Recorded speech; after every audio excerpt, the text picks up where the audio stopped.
So a ranking that is not going to break anything.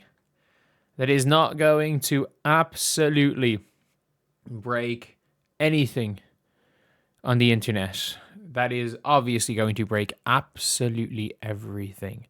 And it is the 25th anniversary of the McDonald's All-American Game starting five. And yeah, it is already, people are going out of their way to call it out, call out Caitlin Clark being there. But if we're being completely honest as well, like, we've got Caitlin Clark, who are in the last 25 years the best prospects. If we're being real here, coming out of high school, I don't think the best over the last 25 years prospects coming out of high school. Brittany Griner has to be in there. As much as Angel Wilson was the number one recruit, like, Angel Wilson also wasn't Candace Parker level. Let's be very clear. Like, if it was hype out of high school hype, how they played in the McDonald's All-American Game, there's Paige Bueckers, Candace Parker obviously in it, Maya Moore. You can probably put Maya Moore in there. Elena Deladon, no. Aja, maybe? Or no. Candace Parker, definitely. But Griner has to be in there. Juju's probably in there in terms of high school hype. Paige is in there. And other number one recruits were ultra hype. Maybe Stewie in high school. But, like, Stewie was seen as the better prospect than Aja at that time. Aja, just, in fairness, as a pro, really improved. Really, really improved. Like Aja Wilson, her game, like, she couldn't shoot at all and became one of the best. She was nearly 50-40-90. But, obviously, if you guys don't know, this is going to cause so much BS on social media, and you just know it is. Every ranking that doesn't say Caitlin Clark is the second coming of the devil causes all this commotion. Like, it's one person's ranking as well, which is hilarious. It is one person's ranking. But you know, it's going to cause all of this. Albeit, like, if we're talking pure fit, this might be the greatest starting five of all time. Because, okay, yeah, cool. Caitlin Clark, maybe not the greatest defender in the world, but you've got Maya Moore. You've got Deladon, a 6'5" shooting wing, who, like, I would have loved to have seen Elena Deladon in some way healthy, play in this modern era where people are watching the games. I would have loved to have seen that.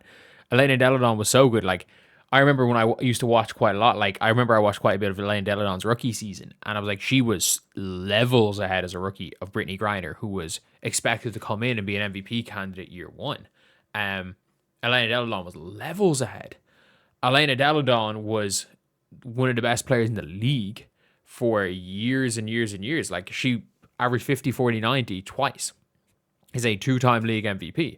Won a title while winning an MVP in 2019. Albeit, the finals MVP of that title was someone coming off the bench, Emma Messiman. But, yeah, it's a mad one. Candace Parker, again, is Candace Parker. One of the greatest ever. And obviously, like, if you want to go back in time at the Cynthia Coopers of the world and stuff, yeah, obviously, especially in the women's game, it was as good as they were. Like, the game was different.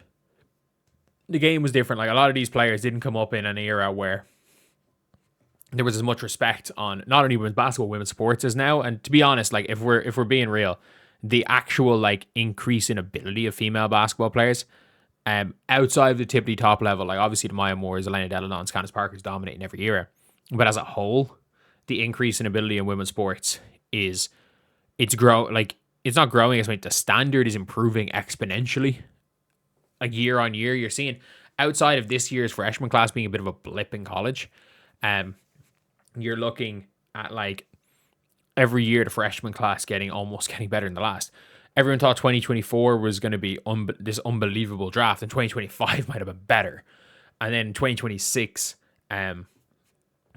isn't going to be as good, but 2027 might be the best of them all, and then 2028 is probably going to be better than 2027, and then 2029 is a bit of a blip, but blanket could be fucking unbelievable.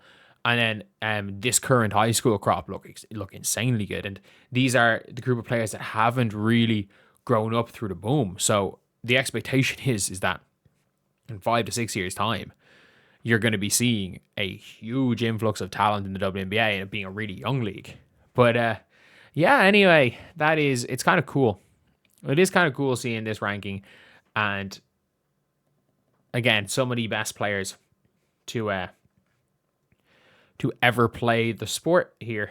And at the end of the day, I don't even know what exactly we're gonna put in, what exactly you're gonna say for this when it comes to this ranking.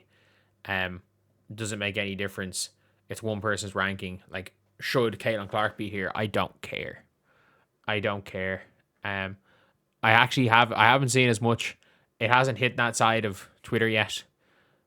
Because the side of Twitter that would go mad at this, thankfully aren't watching the McDonald's All-American game because they don't like basketball, so they're not watching the McDonald's All-American game, thankfully. But when that side decides to see it on Twitter and pretends they watched the game in the first place, they're going to lose their damn minds, like they do every time Caitlin Clark is anywhere on a list, is anywhere high on a list. Like, it happens. It happens. So let me know what you guys think in the comment section below. Do you guys think Caitlin deserves it? Do you guys think Caitlin does not deserve to be on this list at all? I think it's hard to argue she doesn't at least partially deserve to be on this list, but you just never know. You just never know with the way things are. Like, of the last 25 years, which is 2001. So like Taurasi doesn't count. Sue Bird's not in there. Like, in that era, as far as guards are concerned, like Caitlin Clark is by a decent chunk the greatest guard prospect in that era. So anyway, yeah, that is the video. Let me know what you guys think. I will see you guys later.